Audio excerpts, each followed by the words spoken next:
just got this morning from one of our European offices a urgent appeal. This is a tiger in the crosshairs of a telescopic sight.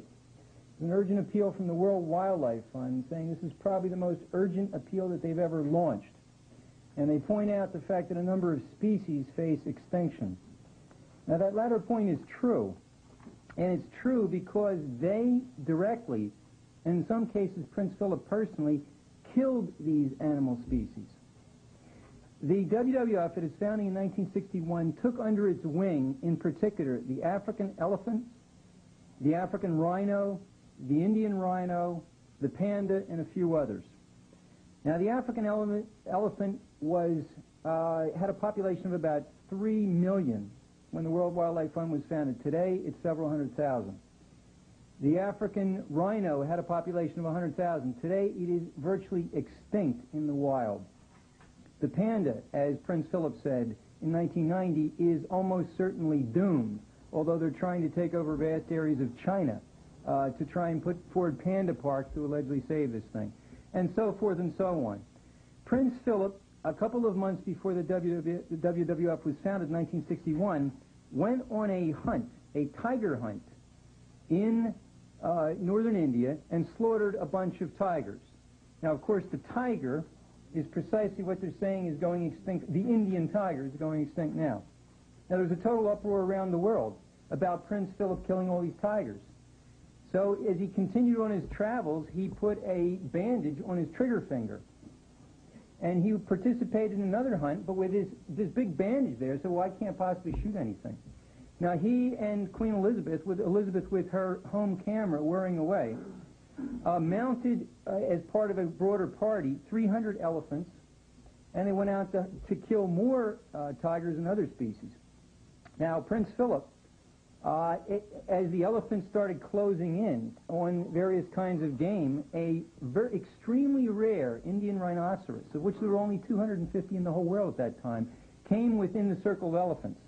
All of the royal party were horrified because they knew that Prince Philip would shoot it. So various people tried to shoot near the rhino to scare him away, etc. As the rhino kept blundering on, Prince Philip took aim and bam. So there were 249 left in the entire world. Now, if the WWF has not been protecting the animals under its purview, what has it been doing? Well, in order to understand that, you have to go back a bit in history and look at the two key institutions which came together to found the WWF in 1961. They are, number one, the Society for the Preservation of the Wild Fauna of the Empire, of course the British Empire. Number two, the Eugenics Society of Great Britain with its arms in the United States, continental Europe, and elsewhere. Now, in the 1880s and 1890s, as you're all aware, there was a mad scramble among the European colonial powers for domination and territory in Africa.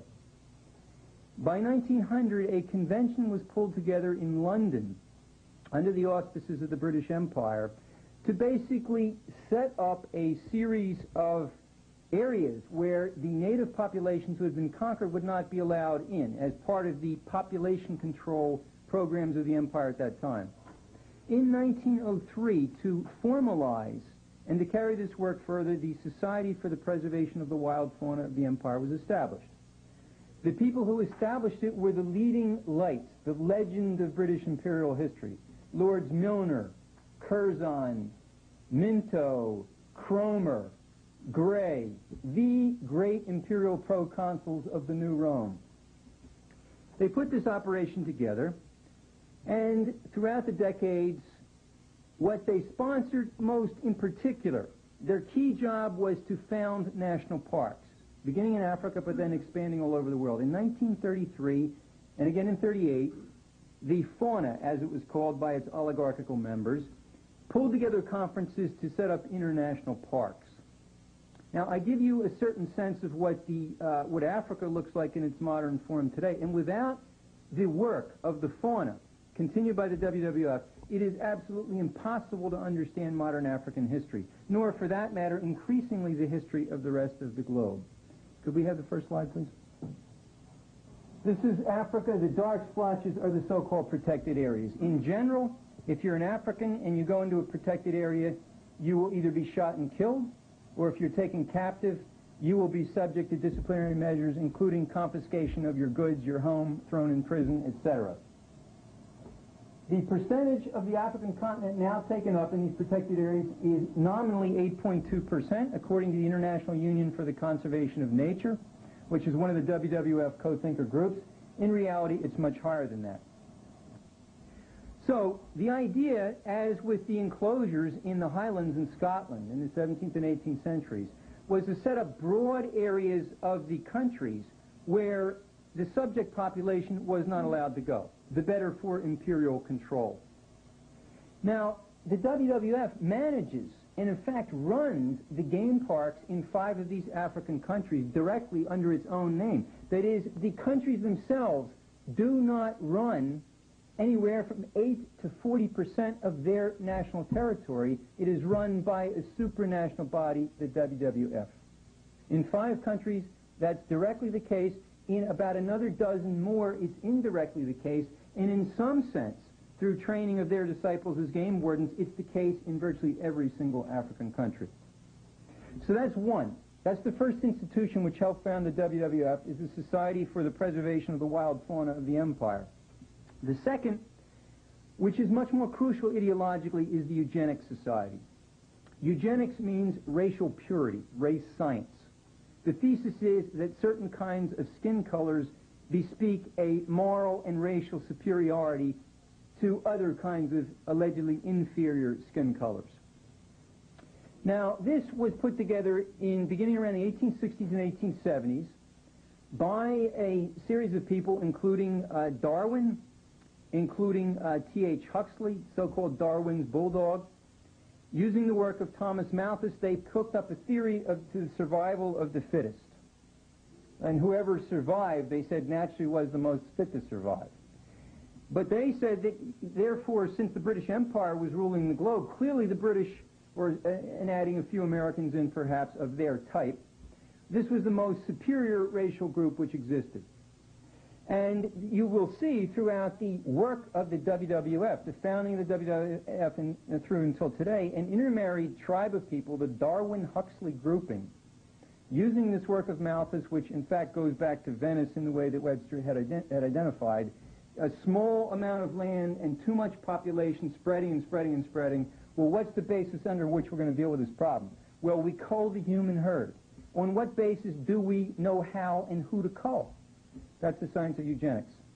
Julian Huxley, when he founded the WWF in 1961, was also the president of one of the most important institutions of British intelligence, far above MI5 and MI6, the Eugenics Society. Huxley, when he was the head of UNESCO, United Nations Educational, Social, and Cultural Organization, which was founded in 1945-46. Now remember, World War II had just ended. Hitler was associated with the heinous doctrine of eugenics, which of course is mass genocide, right? That's what the concentration camps were for, to get rid of the gypsies, the Jews, other people, perhaps of Mediterranean races, so-called. Well, eugenics had become a bit unfashionable. Here's what Julian Huxley wrote into the founding document of UNESCO. Thus, even though it is quite true that any radical eugenic policy will be for many years politically and psychologically impossible, it will be important for UNESCO to see that the public mind is informed of the issues at stake, so that much now that is unthinkable may at least become thinkable. What the founding of the WWF in 1961, this had been prepared already in the 1930s in the very direct sense. Huxley, at that time, was research director of a thing called the PEP, the Political and Planning Unit of Chatham House, that is the Royal Institute of International Affairs, the think tank for the British Foreign Office. The guy who was director was Max Nicholson. And if you go back and read their own writings, what they say is, we need population control, raw materials control, and a world government to assure control of the former two. That is what will define our work in the post-war period. They said that before there was a war. They and their associates, in the nexuses that Jeff Steinberg outlined, they pushed the war and they consolidated the shape of things to come after the war, in which this establishment of these vast supranational game parks was absolutely crucial to their design. Their design to cull the human herd. Now, can we have the first of the game parks maps, please? Okay. Now, I don't want to go into, at great length, all of the game parks that are established here. Just point out a couple of indicative ones and their role. Now, first of all, you notice from this map as well as the previous map that most of these game parks are established on border areas. Now, for those of you familiar with African history, when the maps were drawn up in London, they were totally random. Most African countries are not demarcated by rivers, by mountain ranges, and so forth, right? So the placement of the game parks on the borders was done for a reason. They could have put them anywhere. They're placed on the border to have maximum cross-border control and destabilization capability. Now let's look at some of the, just again, a couple of the indicative points here. This is the West Zambezi Game Reserve, a game management area, as it's formally called, in Zambia. That's where both the MPLA and its UNITA opposition for Angola were trained.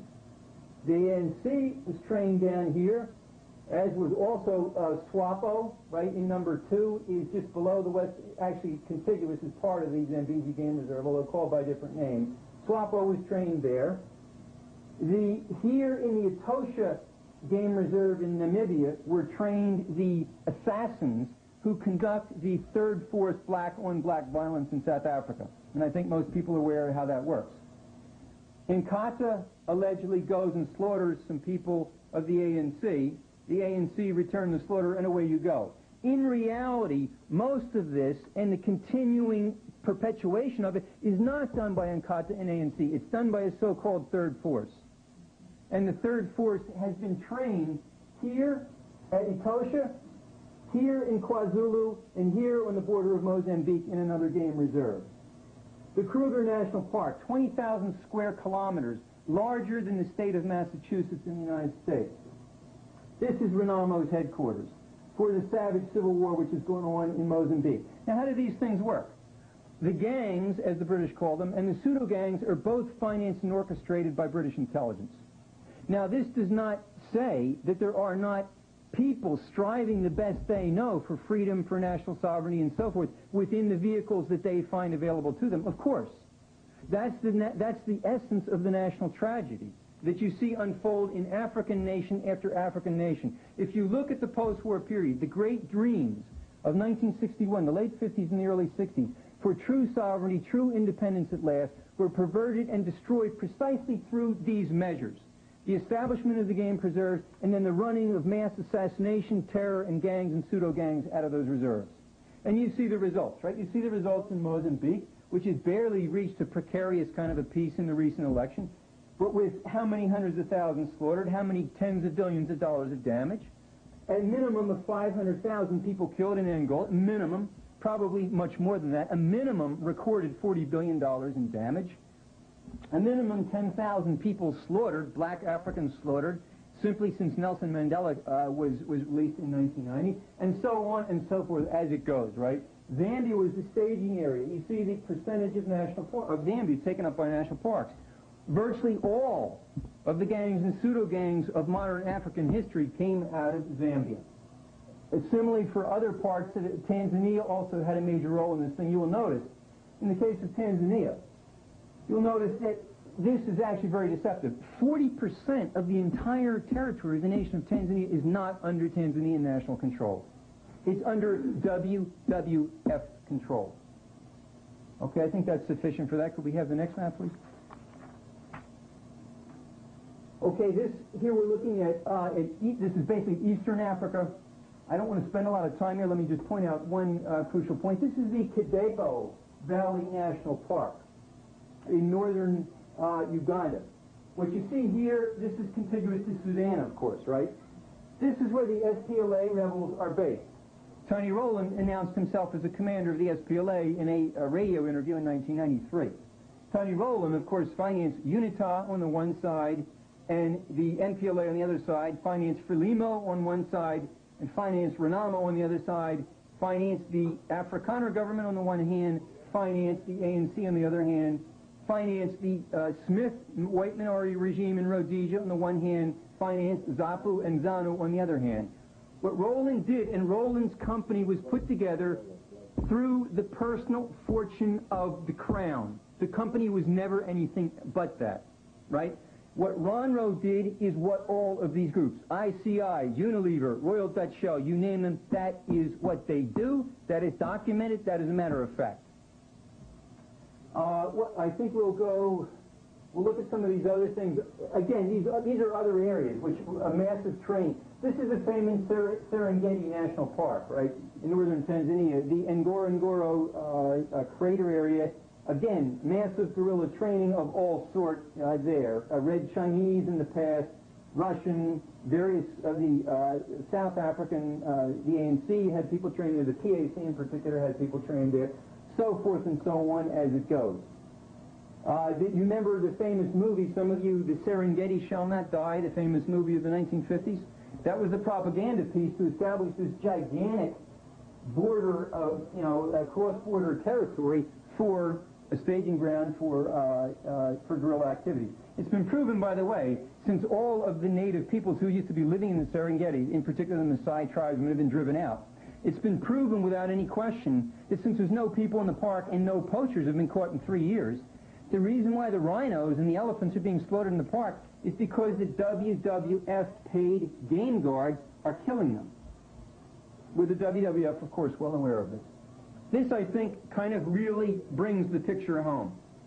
Now, what we're looking at, of course, is Rwanda, Burundi, Uganda, and eastern Zaire. Now, in both 1990 and in the April 1994 invasions, they were organized, equipped, established, and the training for these invasions took place out of the national parks in these border areas. Both invasions in 1990 and 1994 came through the game park. This is the Akagera National Park in northeast Rwanda, contiguous to Uganda. This is the main staging area, by the way, for the 1994 invasion. This is a savanna. This is a grassy plain. It's where you can bring up tanks, heavy equipment, and so forth, and staging area. More important in the 1990 invasion, which is really what set up the stage for the current slaughter that happened in 1994, if you follow the history of this thing carefully. What we're looking at here is the Guerrilla National Park in Uganda, number one. Number two, the so-called volcans, the French name, the Volcanic National Park in northwest Rwanda, and you're looking at the Virunga Park in eastern Zaire. They come together at that tri-national area. That is where the guerrillas were established, giving a new meaning, of course, to the famous film Gorillas in the Mist. If any of you have the work of Diane Fossey and the famous mountain gorillas in northern Rwanda, well, this is the kind of gorillas that the WWF likes is the Guerilla type. So this is how this thing was done. Now, in 1980, the invasion was in 1990, right? In the latter part of 1990, October, I believe it was. What happened in late 89 and early in 1990 was massive efforts were set up to save the elephants of Uganda and to save the gorillas of Rwanda. Now that was interesting because there's not many elephants in the gorilla park in Uganda. The elephants, in fact, are hundreds and hundreds of miles up to the north in the Murchison National Park. So they flew in massive amounts of military equipment to fight poachers, in the case of both so-called for the elephants on the one hand to save them and to save the gorillas on the other hand. And what that was used to do was to arm and train the RPF, which was otherwise simply a unit of the Ugandan army. And anyone who knows anything about the area knows that to be true and knows that they were organized, financed, and trained by British intelligence and British SAS. That's the way the thing worked. Now, I want to draw your attention to one of the more famous of the WWF's conservation projects in the recent period, which will give you a little bit of a sense of how these guys tend to work. There was an operation put together about 1986, 1987 called Operation Lock. Prince Bernhard, this former Nazi, who was called by the U.S. House of Representatives House Committee on Un-American Activities, one of the most dangerous Nazi spies that the U.S. was confronted with. Prince Bernhard took a tour of Africa, together with a guy who would become the head of Africa programs for the WWF, a guy named John Hanks. And they found that poaching was a massive problem all over Africa. And they wanted to deal with poaching, and they thought, well, maybe we have to deal with this in an unorthodox fashion. Let's really get into this problem, even if we have to break some laws to do it. What the WWF financed then, to the tune of well over $1 million, nobody knows how many millions were involved, they sent a squadron of 25 of the most elite of the British Special Air Services units, the legendary SAS units, down into Africa to allegedly infiltrate the poaching rings and gather intelligence and carry out actions against these poachers. Now look at who they organized to do this. The person who was the head of Operation Lock was the legendary Colonel David Sterling, the guy who founded the SAS during World War II. Colonel David Sterling has been the personal bodyguard of the Queen since 1952. He was the so-called gold stick in the coronation of Queen Elizabeth as Queen in that year. The gold stick is what the British oligarchy will virtually kill each other for.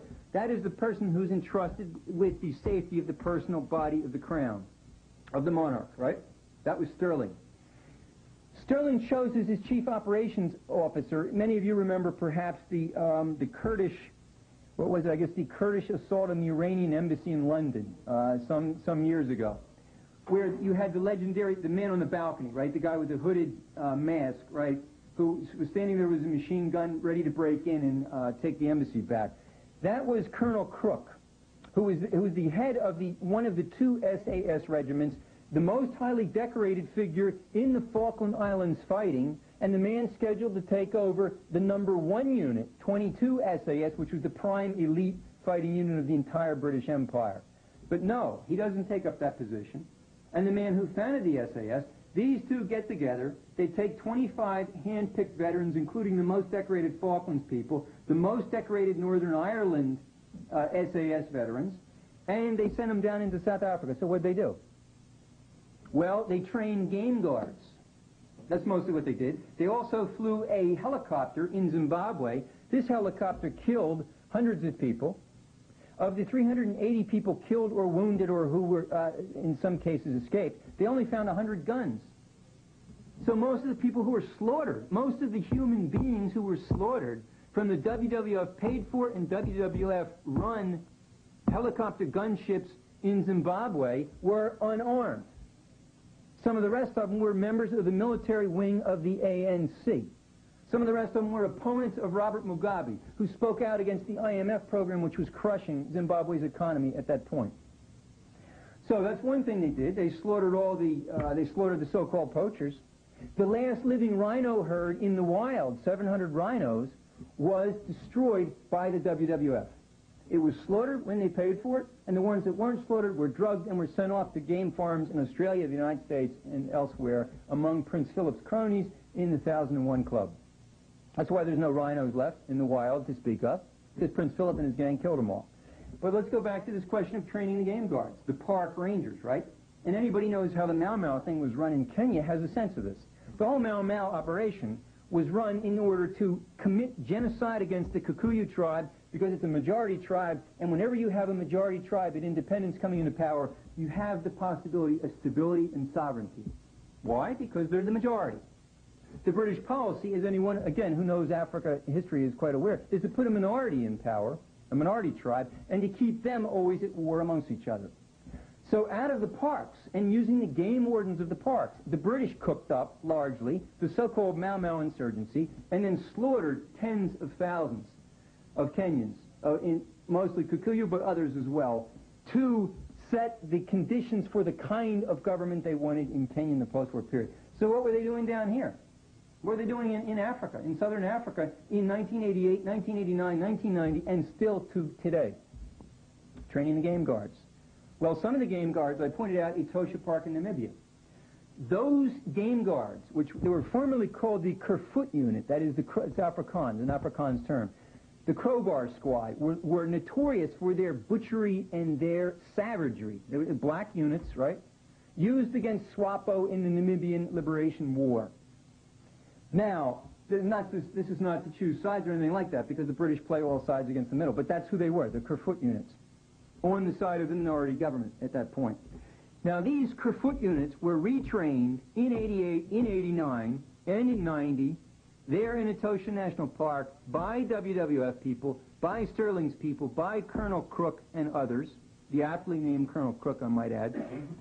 And later on, these game guards, these former Kerfoot people, constituted the stock theft unit in South Africa, of the South African police. Many of you remember the Boy Patong massacre in 1992 in South Africa. 39 people slaughtered and dozens more injured. Right? Again, third force violence at a crucial point in the transition, the political transition there. Who did it turn out to be that was named by both prominent white and black circles, including ANC intelligence, including the Goldstone Commission and so forth in South Africa, that carried out the slaughter, but the stock theft unit? Where were they based? They were based at Goldfields Mine, at a mine owned by the British company Goldfields. Who's Goldfields? Its chief executive was a long-time key figure in the 1001 Club and in the WWF. That's the way this thing works. When we say that Prince Philip is guilty of genocide, that charge can be backed up chapter and verse. He says it, as Jeff Steinberg indicated, he says, I want to kill people. His Eugenics Society has said, and the founders of the WWF, which came out of the Eugenics Society, have said again and again and again, we want to kill black people, brown people, etc. I have some beautiful quotes, horrible but beautiful, which I'll read in the question period if it comes up again. They say they want to kill people, and then they set up an institution which goes out and conducts in its own name, under cover of saving the animals, the slaughter that does result in precisely the extinction that they called for. So I submit, as Mr. LaRouche would say, ladies and gentlemen of the jury, as the person who has drawn up, Mr. LaRouche is the person who has drawn up the bill of indictment on this crowd, that these people are guilty as charged. I think the evidence is overwhelming. It's begun to break in the London press. The mass circulation of the People, which is a Sunday press over there, sort of a sex and scandal sheet, but read by 5.6 million people every Sunday. That broke these charges, and you're going to hear these charges echoing around the world in the period to come. Thank you.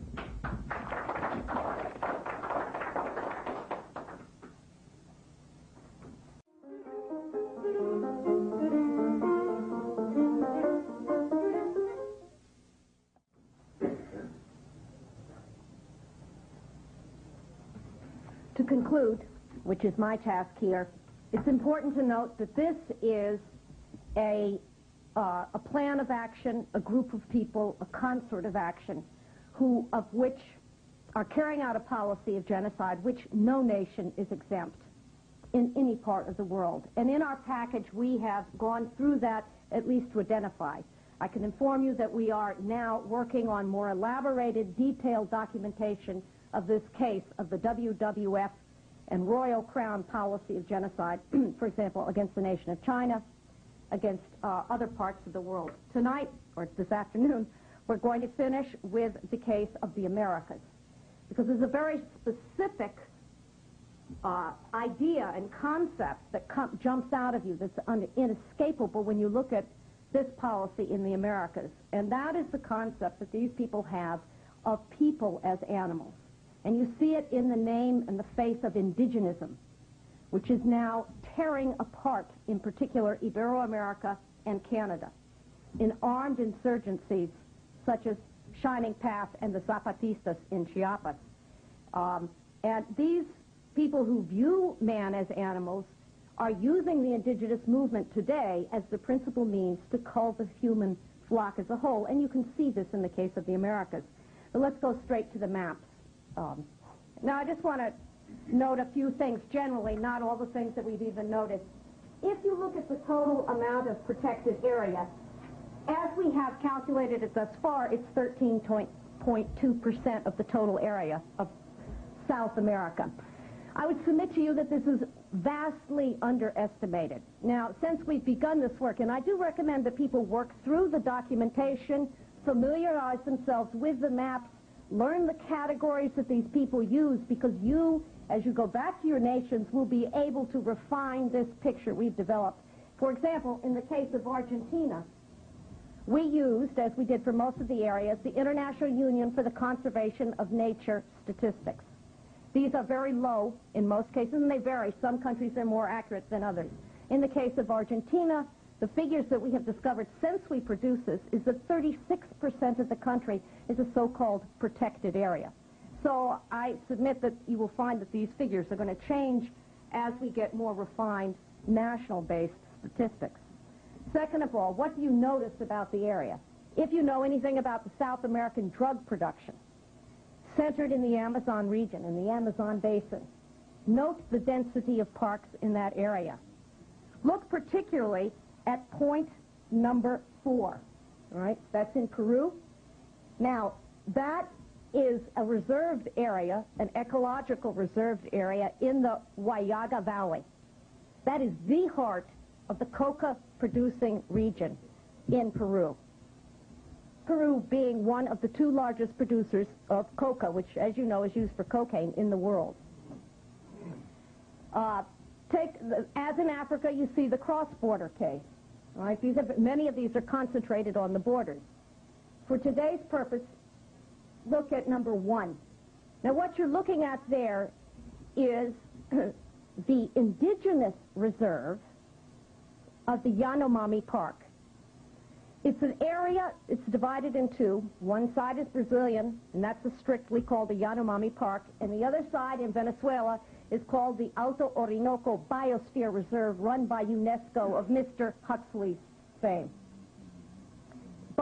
This is an area of about 178,000 square kilometers.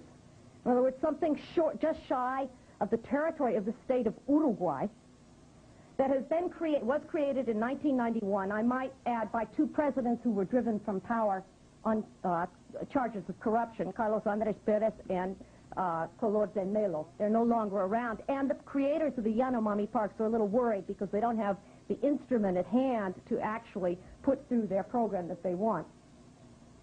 Now, this park was created in order to protect some 16,000 semi-nomadic Indians who lived in some of the most primitive, horrible conditions known to man. They practice cannibalism and infanticide. That means they kill any child that they want to. They die at half the national, their average lifespan is half the national lifespan of the rest of the nation. For example, in Venezuela, average age, die at 35. If they continue in this culture, they will disappear. The creators of the Yanomami Park knowingly are attempting to set up a green wall around these, out of which the Yanomami people, I submit they are human beings, cannot escape. They cannot go out. They cannot change their culture. They cannot do that. And therefore, they are going to die. That's the policy of the World Wildlife Fund. Now, I'm not going to go through the whole documentation here, but we know, and we have documented, that the creation of the Yanomami Park was a personal task of the British royal family and the World Wildlife Fund. It was carried out by an organization set up as an offshoot of the World Wildlife Fund in 1969, which was originally called the Primitive Peoples Fund. That name was a little too harsh, they said. In Africa and in the United States, people sort of said, well, this just doesn't fly. So they renamed that organization Survival International. And many of you may have run across them. They're an international organization which campaigns for the defense of tribal peoples. The tribal peoples must stay as only tribal peoples. It was funded by the World Wildlife Fund. Sir Peter Scott, chairman of the World Wildlife Fund, was one of the sponsors of Survival International. Several of the other people involved in it came out of the World Wildlife Fund. Financier of the operation, Teddy Goldsmith, the leader of the magazine called The Ecologist, one of the most rabid anti-industrial magazines on the face of the earth. And its first and major task from its formation in 1969 was the creation of the Yanomami parks. For the first 3 years, Survival International targeted Brazil and Brazil's policy of assimilating its very small Indian population into its national structure. Now, there's another thing that stands out about the Yanomami Park.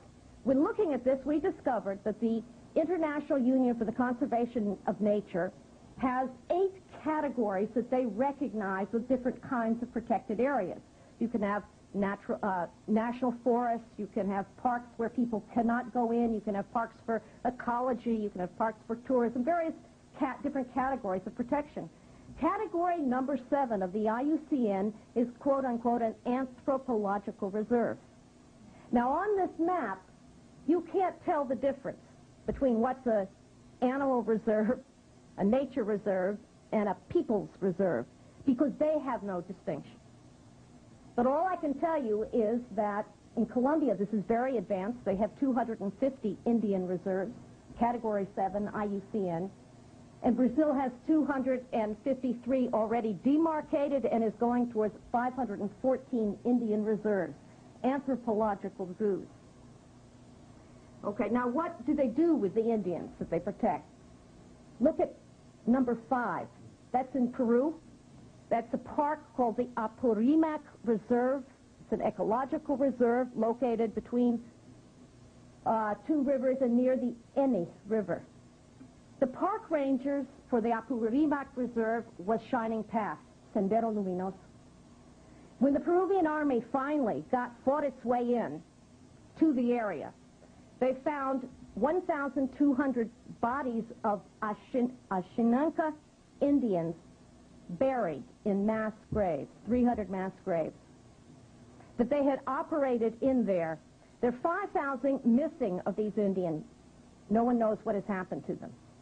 Now, if you think that London has nothing to do with Shining Path, you're very wrong. The Peruvian government has, over a number of years, has attempted to get the British government to shut down the center of propaganda for Shining Path that's run out of London, and to no avail. But then in 1992, in August, a British government agency known as the Independent Broadcasting Authority, IBA, whose chief is appointed by the Home Office, produced for Shining Path the sole international documentary propaganda film that Shining Path has shown around the world. IBA, the Independent Broadcasting Authority, sent its reporters to Peru. They accompanied Sendero Luminoso to their films, to their fields, their killing fields. They filmed them. They broadcasted it on British TV. And then, lo and behold, we start getting in our center flyers from the Revolutionary Communist Party in the United States, which backs Shining Path, saying, come see, we've got the first documentary film produced by IBA. It was fundraising for Shining Path, run by this Home Office-controlled outfit. So the park rangers of the Apurimac Reserve tell us what these people view about Indians. They want to kill them. The next slide. Yeah. I'm going to, given the time, and I want people to have time to ask some questions, I'm going to skip most of the Central American aspect, although there's some crucial things. One thing I want to note is there is a plan afoot to create one single park all the way through this called the Paseo Pantera. It's a path for panthers to run up and down. And these panthers, they really need to be all connected, and that right now they have to run through human territory, and that can't be allowed. So this is what is being discussed. And this, I identify for anybody who knows some history, is the Mosquito Coast. And if anybody later wants to see, I have maps we've produced for a coming issue of EIR of what this Honduras and Nicaragua, this is Honduras, this being Nicaragua, looked like in 1850, when the entirety of this region was a protectorate, an Indian protectorate run by the British Crown called Mosquitia. Today it's being reconstituted, and we have the maps for what it's projected to look like in the year 2000. And it's going to look an awful lot like 1850. Now, you have to hold... Now, here's where you see, I ask you to read the section on the Americas. We detail there the role of the WWF in the 4 major parks that are in Chiapas, out of which drugs and the Zapatistas are deployed. I'm not going to review it here. But what I want to point to is the other second way in which indigenism works, because this isn't just focused on using Indians to keep these Indians behind their green walls so that they cannot become human beings. All right, that's a very small portion of the human race that they're directly killing through indigenism. Indigenism is also deployed by the British Crown and the WWF to destroy the global economy and to return all of man back to a state of hunting and gathering, nomadism, pastoral, whatever. And in the case of Chiapas, this is very interesting. In May of 1994, Teddy Goldsmith's magazine, The Ecologist, endorsed the Zapatista uprising.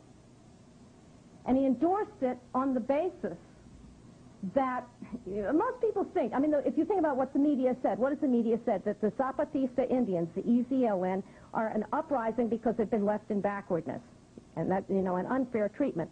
That's not what the Ecologist said. What the Ecologist said is that it's an uprising against development, against the fact that the government was interrupting the backward lifestyle by bringing them development, and therefore the Goldsmith, the WWF, are backing the Zapatista uprising.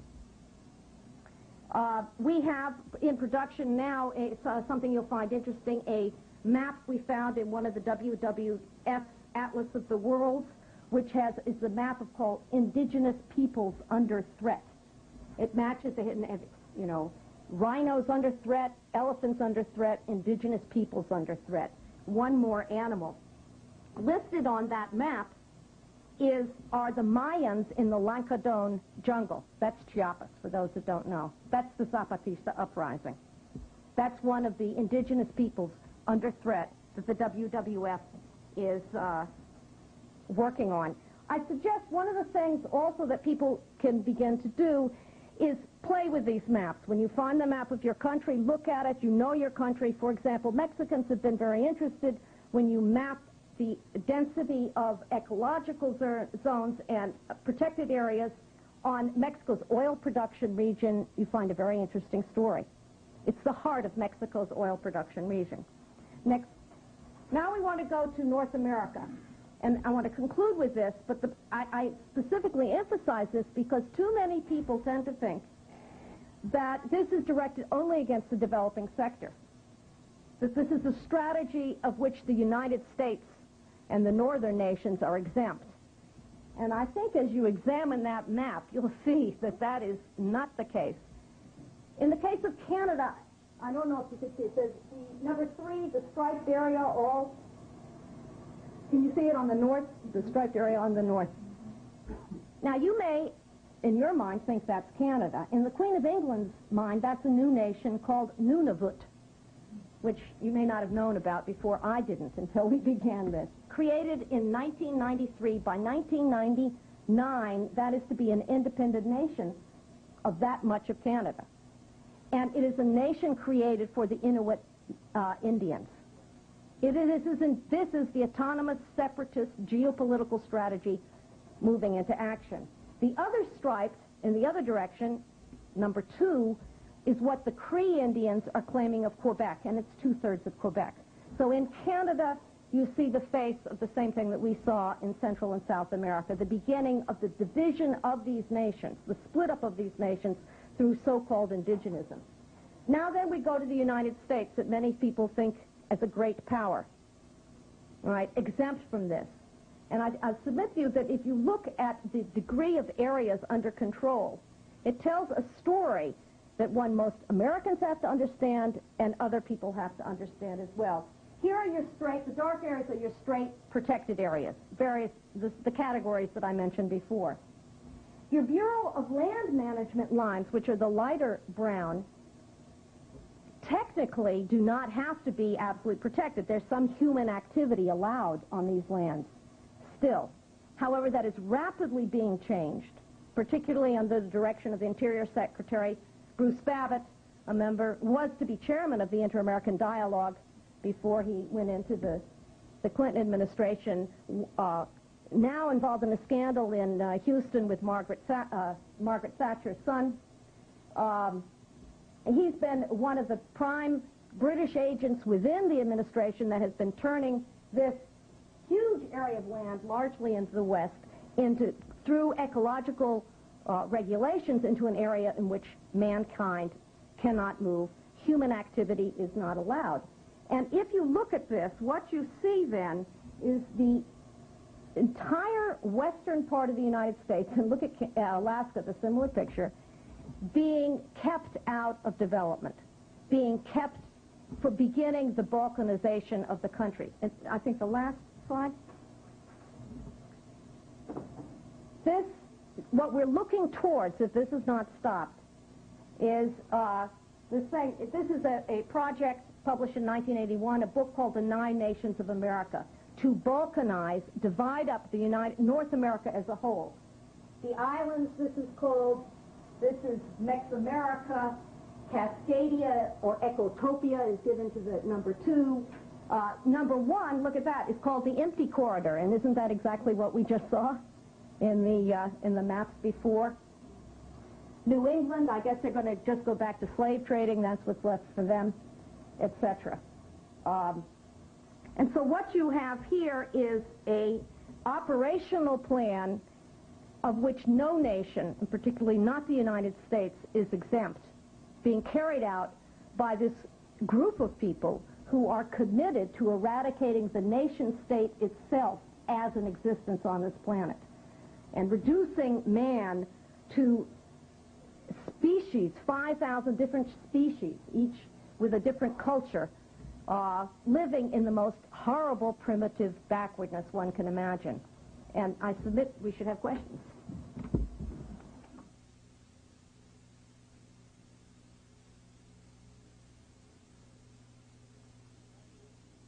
The operations in your country are largely run out of the Australia wing, as you probably know, of the WWF, right? Which is run by a guy named Malcolm Parker, who was the extra equerry, that is, the chief aide to Prince Philip for a long time. There got to be a big scandal because his wife divorced him because she maintained that he was spending all his time in nightclubs with Prince Philip, where the only thing the women wore who were dancing on the stage was Freemasonic aprons. So he got in a big scandal. He was kicked out of England or had to leave England in disgrace. He went over to become the personal aide-de-camp to Prince Bernard. Same thing happened, and he wound up in Australia, from which he's directing the operations, which I want to show you. Now, if you look at this, this is just quite incredible, right? Look at this. This is the protected areas being given, so-called, to the Aborigine population. Now, look at this. This is not everything. What's actually been created now is an unbroken, virtually, except for tiny little areas across the transcontinental highway there, reserve to actually break the nation in two, right? The green areas here are the lands that are claimed. You're probably aware of the famous Mabo decision of 1992, right, which opens up all land to anybody who says, well, I once was an Aborigine, or maybe my great-great-grandfather was. The incidence of Aborigines has gone up threefold once Mabo happened, right? Because if I have any Aboriginal land, well, then why don't I just grab Melbourne? One tribe grabbed Brisbane, grabbed downtown Brisbane, or tried to, and then finally they cut a deal and they gave it up. It's chaos in the whole area. So the idea is to actually totally disintegrate the texture of the country as a sovereign country. And I think the point that Webster made is the crucial one for all of us to remember. Back in 1981-82, we called the WWF. We and other journalists associated, we called those guys. And because our hypothesis was, well, aren't they stealing all the, say, diamond area? And there's a lot of diamonds out through there, right? Or in the case of Namibia. Most of the area in Namibia that's locked up along the coast is the diamond-rich area. Same thing with Botswana. The whole diamond belt of Botswana is locked up. So we, being a little bit suspicious after dealing with these characters for a long time, we said, well, is this to lock up raw materials? The WWF guy himself said to us, no, that's the old form of imperialism. What we're preparing is for a cataclysmic collapse of human civilization, where as much as 95 to 98% of the population will die, and we will rebuild out of the ashes. We who have, you know, the means of control. And he said the 1001 Club is a club modeled upon Whites or Boodles or the famous London clubs, right? Where you have to be requested to join and be backed by 2 other sponsors in order to be allowed in. It's not just any guy who has $10,000. Interestingly, he pointed out that one of the reserves that the 1001 Club was looking to flee to when the chaos descended was Australia. And so I guess Prince Philip has sent his old buddy, his old drinking buddy, Malcolm Parker, down there to prepare the way. So as far as Papua New Guinea, look out. And perhaps we could talk a bit more afterwards about that situation. Yes.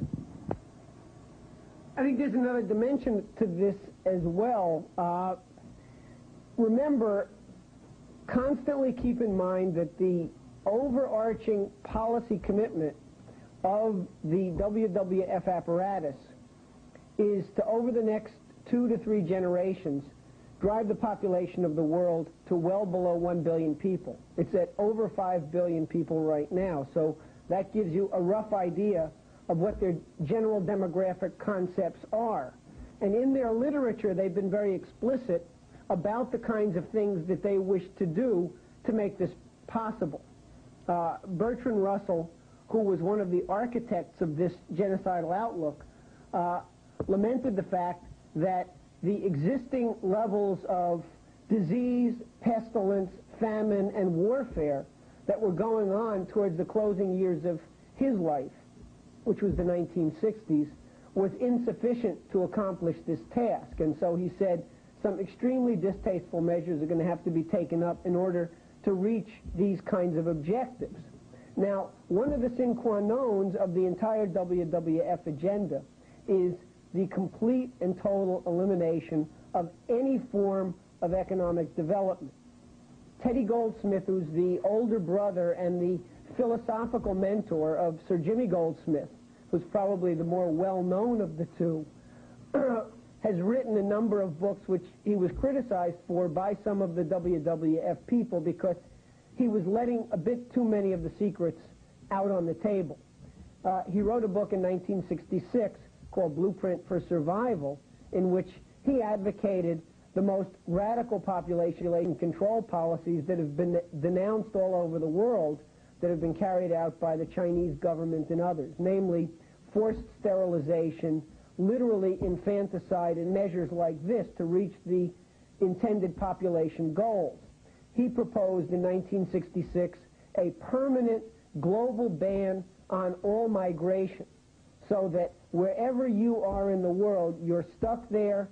And then more recently, in 1980, he wrote a book called The Great U-Turn, in which he said that all of the evils of civilization and all of the problems of civilization have been caused by industry, industrialization, and the advent of modern technology, and therefore it's essential to turn the clock back radically and go back to literally an early form of global feudalism.